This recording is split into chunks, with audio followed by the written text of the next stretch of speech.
1751년 스웨덴 왕궁에서는 특별한 의식이 거행되었습니다.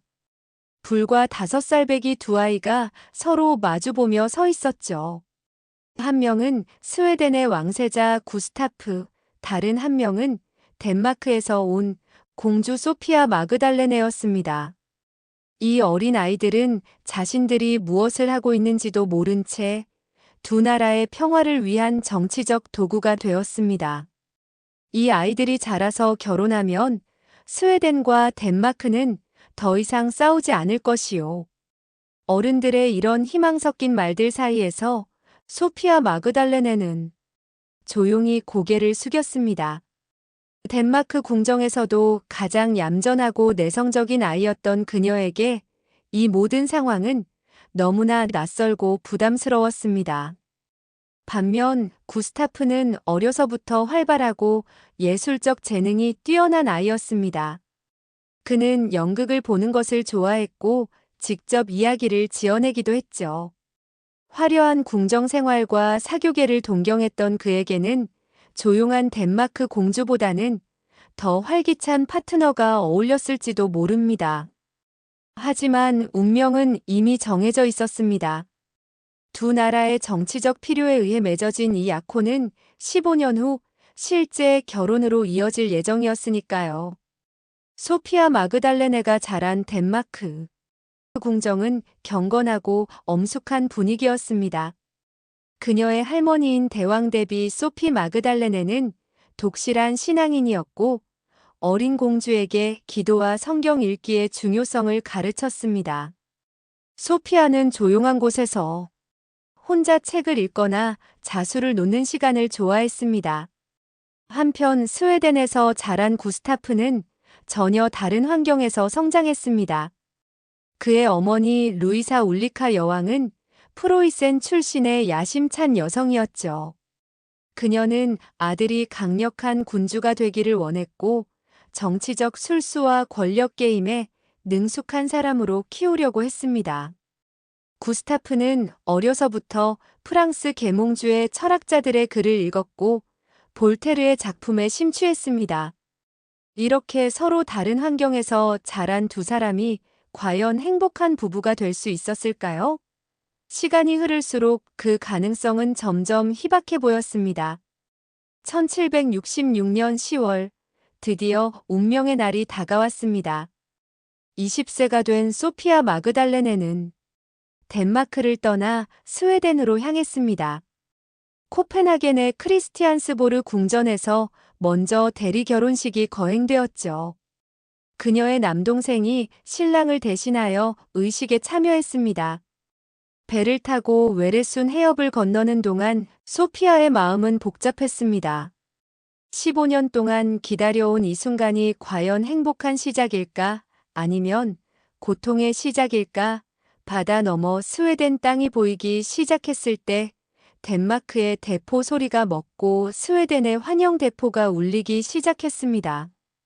마치 그녀의 인생이 덴마크에서 스웨덴으로 완전히 넘어가는 상징적인 순간이었죠. 헬싱보리 항구에서 구스타프 왕세자가 그녀를 맞이했습니다.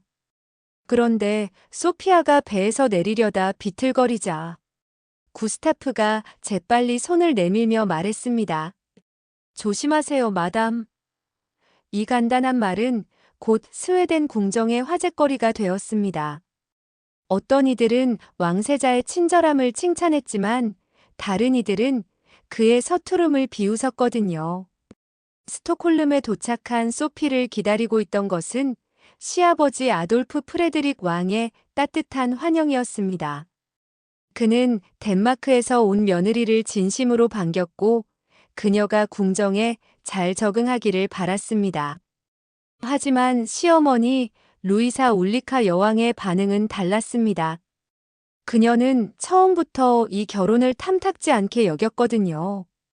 루이사 울리카는 자신의 여동생의 딸인 브란덴 부르크마이너스 슈베트의 필리핀 공주와 아들을 결혼시키고 싶어 했습니다. 덴마크 공주와의 결혼은 스웨덴 의회가 정치적 목적으로 추진한 것이었고 왕실의 뜻과는 거리가 멀었거든요. 저 아이는 너무 조용해. 스웨덴 왕비가 되려면 더 당당하고 활발해야 하는데 루이사 울리카 여왕의 이런 평가는 소피아에게 큰 상처가 되었습니다. 시어머니의 냉담한 태도는 새로운 며느리를 궁정에서 고립시켰고 구스타프조차 어머니와 아내 사이에서 갈등하게 만들었습니다. 1766년 11월 4일 스톡홀름 왕궁의 로얄 채플에서 정식 결혼식이 거행되었습니다. 화려한 의식과 축하 연회가 이어졌지만 정작 신부와 신랑의 마음속에는 기쁨보다는 불안감이 더 컸습니다. 이들의 결혼 생활은 과연 어떻게 될까요? 결혼 후 구스타프와 소피아의 일상은 마치 같은 집에 사는 남남과 같았습니다. 구스타프는 아침 일찍 일어나 정물을 보거나 예술가들과 만났고 저녁에는 화려한 연회나 연극 공연에 참석했습니다. 반면 소피아는 자신의 거처에서 조용히 시간을 보내며 기도하거나 독서를 했죠. 왕세자비께서는 오늘도 연회에 참석하지 않으신다고 하는군요. 궁정 귀족들 사이에서는 이런 수군거림이 끊이지 않았습니다. 소피아의 내향적인 성격은 사교를 중시하는 스웨덴 궁정에서 큰 단점으로 여겨졌거든요. 구스타프는 점점 더 예술 세계에 빠져들었습니다. 그는 프랑스 연극을 좋아했고 직접 대본을 쓰기도 했습니다. 1773년에는 스웨덴 국립오페라단을 창설하여 자신의 문화적 이상을 실현하려고 했죠. 하지만 이런 활동들은 그를 아내로부터 더욱 멀어지게 만들었습니다. 결혼한 지 몇 년이 지나도 소피에게는 아이가 생기지 않았습니다. 이는 18세기 왕실에서 가장 심각한 문제였죠. 왕실의 첫 번째 의무는 후계자를 낳는 것이었으니까요. 궁정 안팎에서는 온갖 추측과 소문이 돌기 시작했습니다.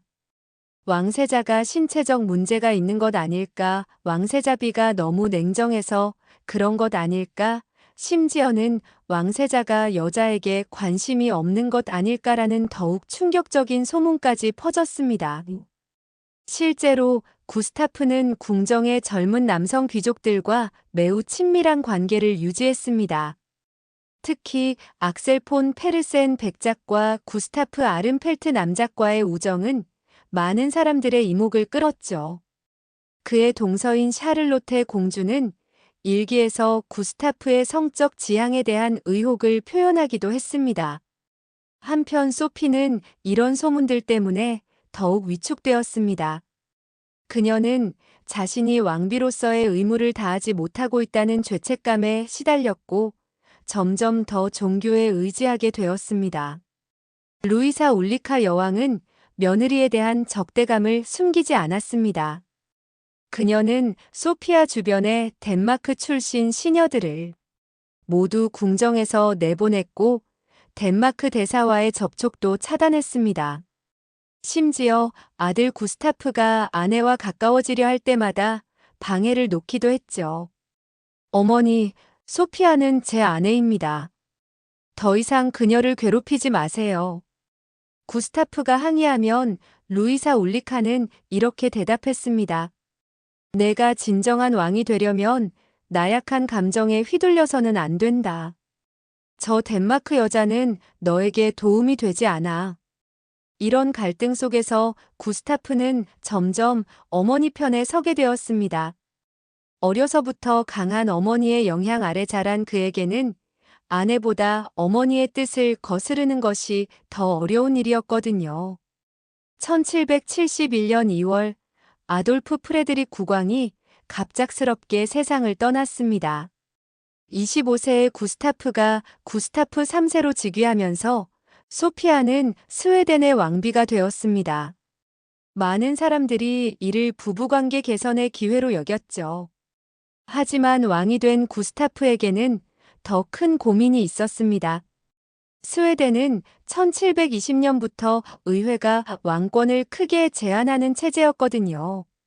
그는 강력한 군주정을 복원하고 싶어 했지만 의회의 반대가 만만치 않았습니다.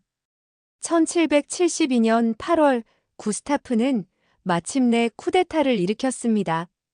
무혈 쿠데타로 의회의 권력을 제한하고 왕권을 강화한 것이죠.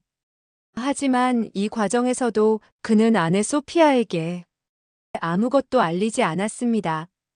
덴마크 출신인 그녀를 완전히 신뢰하지 못했기 때문이었죠. 폐하 왕비께서도 이번 일에 대해 알고 계셨나요? 신하들이 물어봤을 때 구스타프는 고개를 저었습니다. 왕비는 정치에 관심이 없으니 굳이 알릴 필요가 없었다. 이 말을 전해들은 소피아의 마음은 얼마나 아팠을까요? 남편은 인생의 가장 중요한 순간조차 자신과 나누려 하지 않았던 것입니다. 왕권을 되찾은 구스타프 3세는 이제 또 다른 문제에 직면했습니다. 바로 후계자 문제였죠. 결혼한 지 6년이 지났지만 여전히 아이가 없었고, 이는 새로운 왕조의 정통성에 심각한 위협이 되고 있었습니다. 과연 이 부부는 언제쯤 진정한 부부가 될 수 있을까요? 1774년 구스타프 3세는 급한 마음에 동생 칼 공작을 홀슈타인고 토르프의 헤드비히 엘리자베트 샤를로테와 결혼시켰습니다.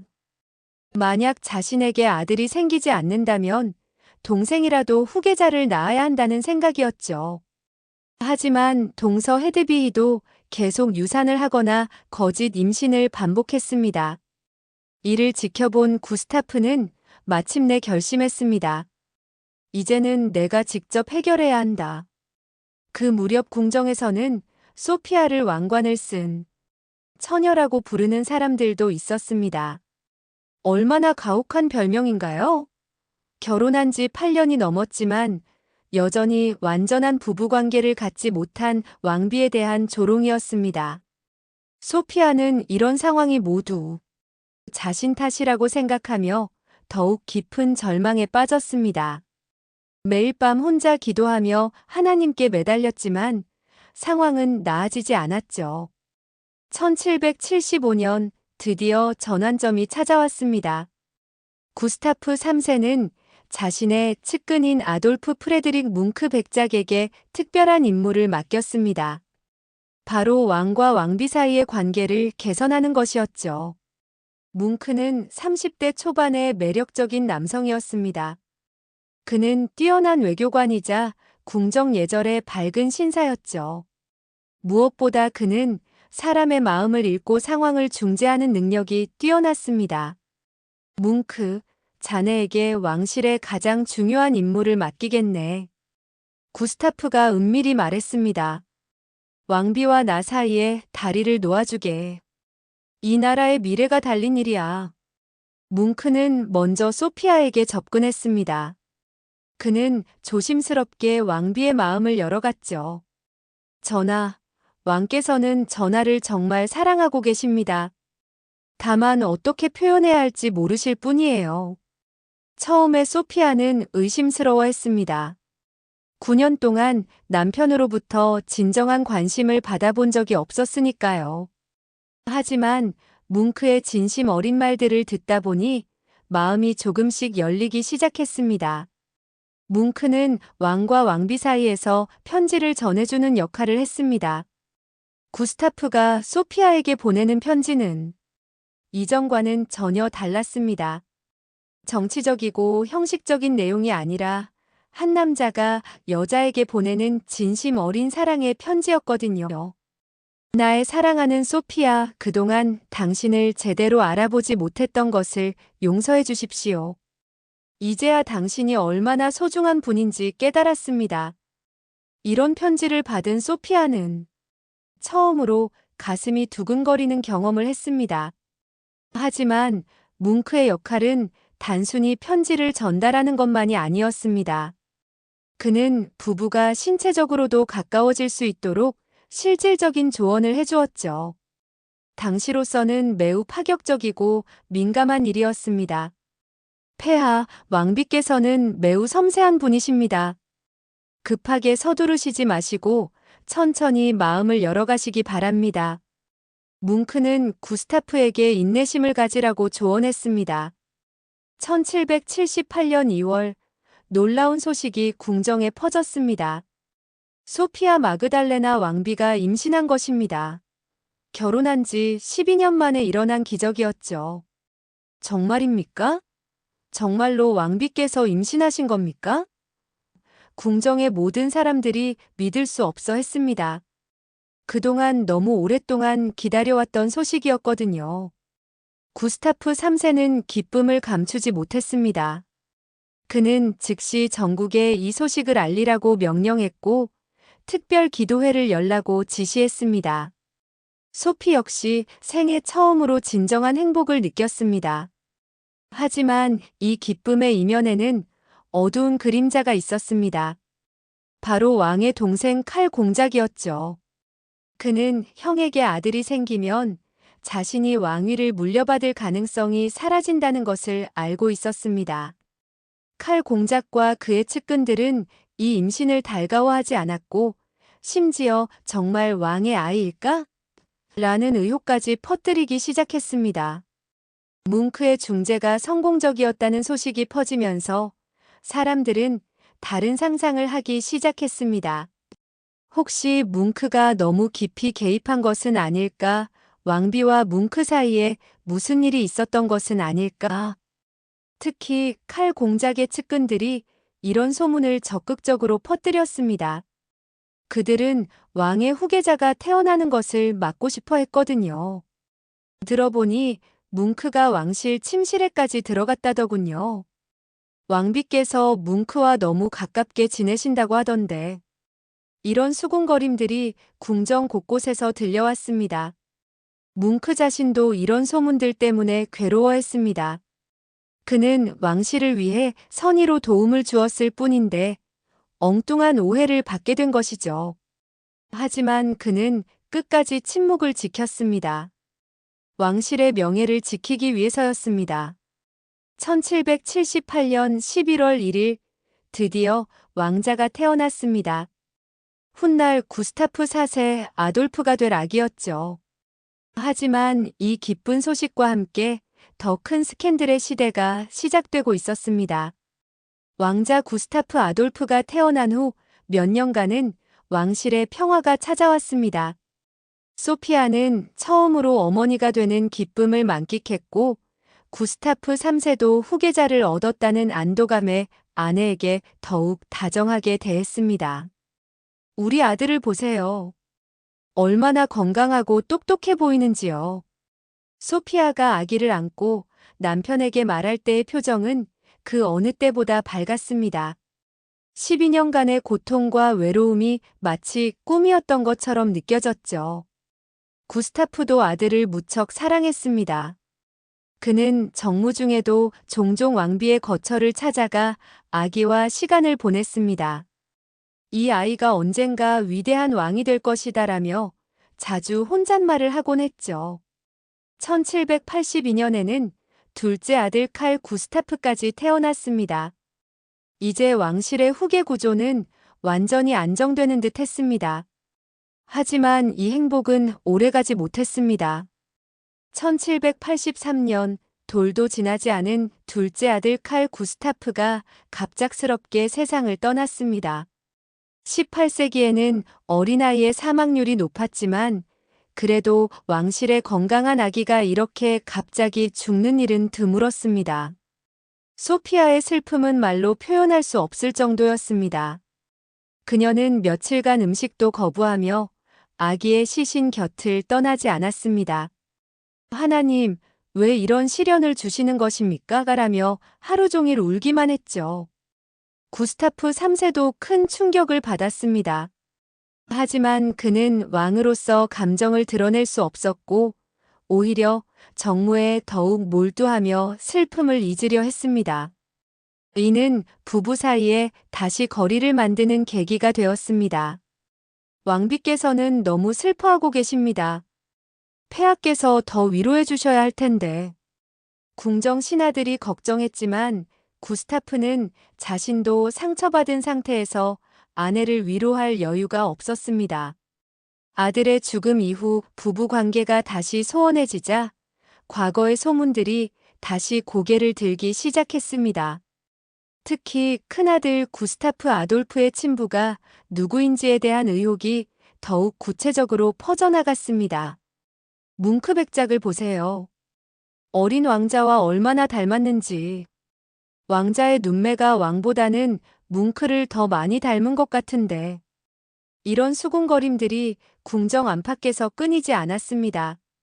더욱 심각한 것은 일부 귀족들이 이런 소문을 정치적으로 이용하려 한다는 점이었습니다. 칼 공작의 측근들은 여전히 형의 아들이 합법적인 후계자가 아니라고 주장하며 칼 공작이 진정한 왕위 계승자라고 주장했습니다. 뭉크 백작은 이런 상황이 괴로웠습니다. 그는 선의로 왕실을 도왔을 뿐인데 평생 이런 의혹에 시달려야 한다는 것이 억울했죠. 하지만 그는 끝까지 침묵을 지켰습니다. 진실을 말하는 것이 오히려 왕실에 더 큰 피해를 줄 수 있다고 생각했기 때문입니다. 1780년대 중반부터 구스타프 3세는 대외 정책에서 큰 모험을 감행하기 시작했습니다. 그는 스웨덴을 다시 강대국으로 만들고 싶어 했고, 이를 위해 러시아와의 전쟁을 준비했습니다. 1788년 구스타프는 마침내 러시아에 선전포고를 했습니다. 하지만 이는 헌법을 위반한 일이었습니다. 1772년 헌법에 따르면 왕은 의회의 동의 없이 공격적인 전쟁을 시작할 수 없었거든요. 폐하께서 헌법을 어기셨습니다. 귀족들은 강하게 반발했습니다. 특히 핀란드의 주둔한 귀족 출신 장교들은 아예 반란을 일으켰습니다. 이들은 아냘라 동맹을 결성하여 러시아 측의 비밀리에 연락을 취하며 평화를 요구했습니다. 소피아는 이런 정치적 혼란을 지켜보며 불안해했습니다. 남편이 너무 무리수를 두는 것 같았거든요. 하지만 그녀는 정치에 개입할 입장이 아니었고 단지 멀리서 걱정만 할 뿐이었습니다. 러시아와의 전쟁이 길어지면서 구스타프 3세에 대한 불만은 더욱 커졌습니다. 전쟁 비용으로 세금이 오르고 많은 젊은이들이 전장에서 목숨을 잃었습니다. 처음에는 왕을 지지했던 시민들도 점점 등을 돌리기 시작했죠. 1789년 구스타프는 의회를 소집하여 새로운 법률인 연합과 안전령을 통과시켰습니다. 이 법은 왕권을 더욱 강화하는 내용이었습니다. 하지만 이는 귀족들의 분노를 더욱 키우는 결과만 낳았습니다. 왕이 독재자가 되려 한다. 이건 폭정이다. 귀족들의 원성이 하늘을 찔렀습니다. 이제 구스타프 3세는 정치적으로 완전히 고립된 상태가 되었습니다. 소피아도 남편의 변화를 느꼈습니다. 예전에는 예술과 문화를 사랑하던 온화한 남자였는데 이제는 권력에 집착하는 냉혹한 군주가 되어가고 있었습니다. 부부 사이의 거리는 다시 멀어졌고 소피아는 또다시 외로운 일상으로 돌아갔습니다. 1791년 겨울 스톡홀름의 귀족들 사이에서는 비밀스러운 모임들이 열리기 시작했습니다. 이들은 더 이상 구스타프 3세의 독재를 견딜 수 없다고 생각했고 극단적인 해결책을 논의하기 시작했습니다. 주요 모의자들은 야코프 요한 앙카르스트렘, 아돌프 리빙, 클라스 프레드릭 홀은, 칼 폰투스 릴리에 홀은, 칼 프레드릭 페클린 등이었습니다. 이들은 모두 왕의 정책에 불만을 품은 귀족들이었죠. 이제는 행동할 때다. 앙카르스트렘이 말했습니다. 왕을 제거하고 새로운 헌법을 만들어야 한다. 다른 모의자들도 고개를 끄덕였습니다. 이들은 자신들이 나라를 구하는 영웅이 될 것이라고 믿었습니다. 암살 계획은 치밀하게 세워졌습니다. 이들은 왕이 자주 참석하는 공개 행사를 노리기로 했습니다. 그리고 마침내 1792년 3월 16일 왕립 오페라 하우스에서 열리는 가면무도회가 최적의 기회라고 판단했습니다. 소피아는 이런 음모에 대해 전혀 알지 못했습니다. 그녀는 여전히 조용한 일상을 보내며 아들 구스타프 아돌프의 교육에만 신경 쓰고 있었습니다. 하지만 운명의 날이 다가오고 있었습니다. 1792년 3월 16일 스톡홀름 왕립 오페라 하우스는 화려한 가면무도회를 위한 준비로 분주했습니다. 구스타프 3세가 가장 좋아하는 행사 중 하나였죠. 그는 이런 예술적이고 화려한 모임을 통해 잠시나마 정치적 스트레스를 잊을 수 있었습니다. 오늘 밤은 모든 걱정을 잊고 즐기자. 구스타프가 친구들에게 말했습니다. 그는 아름다운 가면을 쓰고 화려한 의상을 입었습니다. 하지만 가슴에는 세라핌 기사단의 별 장식을 달고 있어서 누구든 그가 왕이라는 것을 쉽게 알 수 있었습니다. 소피아는 이번 무도회에 참석하지 않기로 했습니다. 둘째 아들을 잃은 후 그녀는 이런 화려한 행사를 피하는 경향이 있었거든요. 전하, 조심히 다녀오세요라고 작별 인사를 하며 그녀는 왠지 모르게 불안한 마음을 감출 수 없었습니다. 한편 암살자들도 준비를 마쳤습니다. 앙카르스트렘은 검은 망토와 흰색 가면을 준비했고 권총 2자루와 날카로운 칼을 숨겼습니다. 권총에는 일반 탄환뿐만 아니라 더 치명적인 쇠조각들도 함께 장전했습니다. 저녁 식사 시간, 구스타프는 친구들과 함께 즐거운 시간을 보내고 있었습니다. 그때 한 하인이 익명의 편지를 가져왔습니다. 편지에는 이렇게 쓰여 있었습니다. 폐하, 오늘 밤 생명을 조심하십시오. 위험이 도사리고 있습니다. 편지를 읽은 구스타프는 잠깐 생각에 잠겼습니다. 하지만 곧 웃으며 편지를 테이블에 던졌습니다. 또 누군가의 장난이로군. 이런 협박 편지는 이미 수없이 받아봤다. 신하들은 왕에게 오늘 밤 행사를 취소하거나 경호를 강화할 것을 제안했습니다. 하지만 구스타프는 단호하게 거절했습니다. 나는 스웨덴의 왕이다. 누구든지 나를 해칠 수 있다고 생각한다면 큰 오산이야. 오페라 하우스에 도착한 구스타프는 일부러 왕실 상자석에 나타나 모든 사람들에게 자신을 보여주었습니다. 만약 누군가 나를 죽이려 한다면 지금이 기회 아닌가? 라고 농담까지 했습니다. 그의 이런 대담함이 오히려 위험을 키우고 있다는 것을 아무도 몰랐습니다. 자정이 가까울 무렵 구스타프는 한스 헨릭 폰 에센 백작과 함께 무도회장을 한 바퀴 돌아보기로 했습니다. 두 사람은 화려하게 장식된 로비로 향했습니다. 바로 그때 검은 망토를 두른 가면의 남자가 뒤에서 다가왔습니다. 앙카르스트렘이었죠. 그는 군중 사이로 조용히 스며들어 왕의 뒤쪽으로 이동했습니다. 지금이다. 앙카르스트렘은 속으로 중얼거리며 왼쪽 주머니에서 권총을 꺼냈습니다. 구스타프가 바로 앞에 있었습니다. 앙카르스트렘은 권총을 왕의 등에 갖다 대고 방아쇠를 당겼습니다. 탕! 총성이 울렸습니다. 구스타프는 하고 외치며 비틀거렸지만 넘어지지는 않았습니다. 그는 놀랍게도 곧바로 몸을 돌려 자신을 쏜 자를 찾으려 했습니다. 오페라 하우스는 순식간에 아수라장이 되었습니다. 사람들은 비명을 지르며 사방으로 흩어졌고 경비병들이 급히 달려왔습니다. 앙카르스트렘은 권총을 바닥에 버리고 군중 속으로 숨으려 했지만 이미 늦었습니다.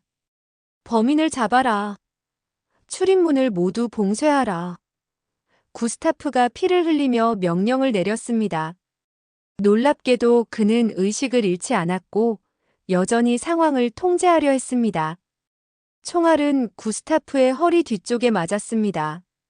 망토, 자켓, 조끼, 허리띠, 셔츠까지 총 6겹의 옷을 뚫고 들어가 척추 근처에 박혔습니다. 총알과 함께 들어간 쇠조각들이 상황을 더욱 심각하게 만들었죠. 다음 날 아침, 앙카르스트렘이 체포되었습니다. 그는 곧바로 범행을 자백했지만 처음에는 공모자들의 존재를 부인했습니다. 하지만 다른 모의자들이 잇따라 붙잡히면서 전모가 드러나게 되었습니다. 구스타프 3세는 왕궁으로 옮겨져 치료를 받았습니다. 처음에는 상태가 그리 심각해 보이지 않았습니다. 총알이 중요한 장기를 직접 손상시키지는 않았기 때문이었죠. 전하, 꼭 회복하셔야 해요. 우리 아들이 아직 어리지 않습니까? 구스타프도 처음에는 희망적이었습니다. 괜찮다. 나는 죽지 않는다. 이 정도 상처로 스웨덴의 왕이 쓰러질 리 없어. 그는 여전히 정무를 보려 했고 신하들과 회의도 계속했습니다. 하지만 시간이 지나면서 상처가 악화되기 시작했습니다. 18세기 의학 수준으로는 총상 치료에 한계가 있었고 상처에서 염증이 시작되었습니다. 폐혈증과 폐렴 증상까지 나타나면서 왕의 상태는 급격히 나빠졌습니다. 1792년 3월 29일 구스타프 3세는 마침내 세상을 떠났습니다. 13일간의 고통스러운 투병 끝에 맞이한 죽음이었습니다. 그의 마지막 말은 조금 졸리다. 잠깐 쉬면 좋겠다였습니다. 소피아는 남편의 임종을 지켜보며 울음을 터뜨렸습니다. 비록 완벽한 사랑은 아니었지만 그래도 20년 넘게 함께 살아온 동반자였습니다. 무엇보다 이제 13세 아들과 함께 홀로 남겨졌다는 현실이 두려웠습니다. 엄마 아빠가 정말 돌아가신 건가요? 어린 구스타프 아돌프가 물었습니다. 소피아는 아들을 끌어안으며 대답했습니다. 그래, 이제 내가 스웨덴의 왕이란다. 엄마가 도와줄 테니 걱정하지 마라. 하지만 소피아 자신도 앞으로 어떻게 살아가야 할지 막막했습니다. 그녀는 아직 45세의 젊은 나이였지만 왕비로서의 삶은 이제 끝이 났습니다. 과연 그녀에게는 어떤 미래가 기다리고 있을까요? 남편의 죽음 이후 소피아 마그달레나의 삶은 완전히 바뀌었습니다. 더 이상 왕비가 아닌 대왕 대비가 된 그녀는 정치적 권력에서 완전히 배제되었습니다. 13세의 어린 아들 구스타프 4세 아돌프는 삼촌 칼 공작의 후견을 받게 되었죠. 이제 국정은 섭정공이 담당하시니 대왕 대비께서는 편히 쉬시기 바랍니다. 신하들의 이런 말이 소피아에게는 이제 당신은 필요 없다는 뜻으로 들렸습니다. 20년 넘게 왕비로 살아온 그녀에게 이런 소외감은 견디기 어려운 것이었습니다. 사실 암살 모의자들은 원래 구스타프 3세를 죽인 후 소피아를 섭정으로 세울 계획이었습니다. 덴마크 출신인 그녀라면 자신들이 원하는 헌법 개정에 협조할 것이라고 생각했거든요. 하지만 소피아는 이런 제안을 단호히 거절했습니다. 나는 정치에 관여하고 싶지 않습니다. 그저 조용히 살고 싶을 뿐입니다. 소피아의 이런 반응은 많은 사람들을 의외라고 생각하게 만들었습니다. 권력을 잡을 기회가 있었음에도 스스로 포기한 것이었죠. 정치에서는 손을 뗐지만 소피아는 어린 왕인 아들 구스타프 아돌프와 매우 가까운 관계를 유지했습니다. 아버지를 잃은 아들에게 어머니는 유일한 정서적 지주였거든요. 엄마 아빠 같은 훌륭한 왕이 될 수 있을까요? 어린 왕이 불안해하며 물을 때마다 소피아는 따뜻하게 격려했습니다. 내 아버지는 때로 실수도 하셨지만 나라를 사랑하는 마음은 진실했단다. 너도 그런 마음을 가지면 훌륭한 왕이 될 수 있어. 소피아는 아들의 교육에 깊이 관여했습니다. 그녀는 아들이 아버지의 실수를 반복하지 않기를 바랐죠. 특히 무리한 전쟁이나 독재적 행동을 하지 않도록 현명함과 온건함을 가르치려 했습니다. 모자는 겨울에는 스톡홀름 왕궁에서, 여름에는 울릭스달 궁전에서 함께 시간을 보냈습니다. 소피아는 아들에게 덴마크의 이야기를 들려주기도 하고 함께 기도하는 시간을 갖기도 했습니다. 소피아는 화려했던 왕비 시절과는 완전히 다른 삶을 살기 시작했습니다. 그녀는 공개 행사 참석을 최소한으로 줄였고 소수의 친한 친구들과만 어울렸습니다. 그녀의 하루는 매우 규칙적이었습니다. 아침 일찍 기도로 하루를 시작하고 오전에는 독서나 자수를 했습니다. 오후에는 아들과 시간을 보내거나 친구들과 차를 마셨죠. 저녁에는 다시 기도하며 하루를 마무리했습니다. 대왕 대비께서는 정말 성인처럼 사신다고 궁정 사람들이 말할 정도로 그녀의 생활은 경건하고 절제되어 있었습니다. 화려한 옷보다는 검소한 차림을 선호했고 사치스러운 연회보다는 조용한 만찬을 즐겼습니다. 하지만 이런 평온한 일상도 오래가지 못했습니다. 유럽은 나폴레옹 전쟁으로 인해 격동의 시대로 접어들고 있었고 스웨덴도 이 혼란에서 벗어날 수 없었기 때문입니다. 1809년 소피아에게 인생 최대의 충격이 찾아왔습니다. 아들 구스타프 4세 아돌프가 쿠데타로 왕위에서 쫓겨난 것입니다. 나폴레옹과의 전쟁에서 계속 패배하고 국정을 제대로 운영하지 못했던 결과였죠. 엄마, 나는 이제 어떻게 해야 하나요? 왕위를 잃은 아들이 어머니에게 매달렸지만 소피아도 어떻게 해야 할지 몰랐습니다. 30여 년간 왕실에서 살아온 그들에게 일반인의 삶은 상상할 수 없는 것이었거든요. 더욱 가슴 아픈 것은 아들이 스웨덴에서 영원히 추방되었다는 사실이었습니다. 구스타프 아돌프는 가족과 함께 독일로 떠나야 했고 다시는 조국으로 돌아올 수 없게 되었습니다. 아들아, 내가 어디에 있든 어머니는 항상 너를 사랑한다는 것을 잊지 마라. 이별의 순간 소피아가 아들에게 한 마지막 말이었습니다. 하지만 이것이 모자의 마지막 만남이 될 줄은 몰랐습니다. 아들이 떠난 후 스웨덴의 왕위는 구스타프 3세의 동생인 칼 13세가 물려받았습니다. 하지만 칼 13세는 이미 60세가 넘은 노인이었고 아들도 없었기 때문에 새로운 왕위 계승자를 찾아야 했습니다. 놀랍게도 스웨덴 의회는 나폴레옹의 부하였던 장 바티스트 베르나도트를 왕세자로 선택했습니다. 프랑스의 평민 출신 장군이 스웨덴 왕실의 일원이 되는 전례 없는 일이었죠. 소피아는 이 모든 변화를 조용히 지켜보았습니다. 많은 사람들이 그녀가 새로운 왕조를 받아들이지 않을 것이라고 생각했지만 그녀의 반응은 의외였습니다. 1810년 베르나도트가 스웨덴에 도착했을 때 소피아는 그를 정중하게 맞이했습니다. 제가 당신을 원망할 이유는 없습니다. 제 아들을 쫓아낸 것은 당신이 아니라 스웨덴 국민들이었으니까요. 1810년 베르나도트 가족이 스웨덴에 도착했을 때 소피아는 많은 사람들이 예상하지 못한 모습을 보여주었습니다. 그녀는 베르나도트의 아내 데지레 클라리에게 친절하게 대했던 것입니다. 데지레는 과거 나폴레옹의 약혼자였던 여성으로 프랑스에서 온 이방인이었습니다. 스웨덴 궁정의 다른 사람들, 특히 헤드비히 엘리자베트 샬롯테 여왕은 그녀를 차갑게 대했습니다. 데지레가 모든 것에 대해 불만을 표하고 완전히 프랑스적인 여자라는 평가를 받으며 적응에 어려움을 겪고 있을 때였죠. 하지만 소피아는 달랐습니다.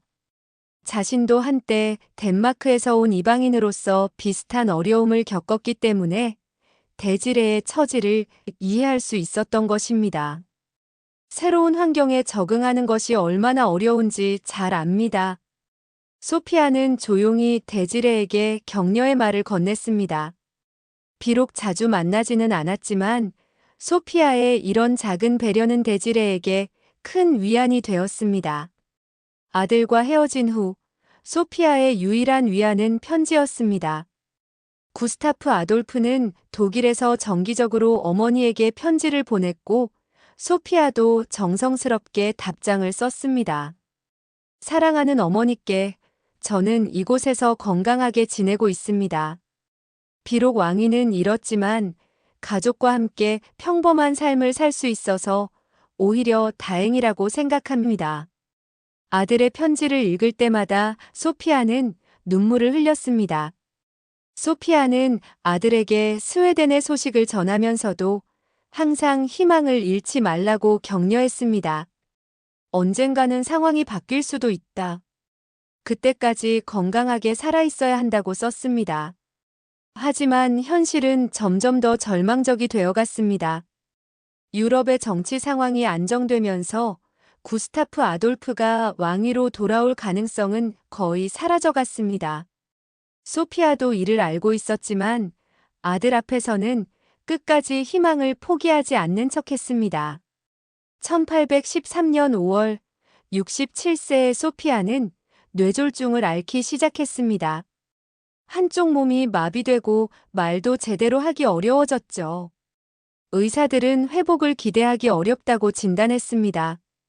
대왕 대비께서 위험하시다는 소식이 전해지자 많은 사람들이 그녀를 찾아왔습니다.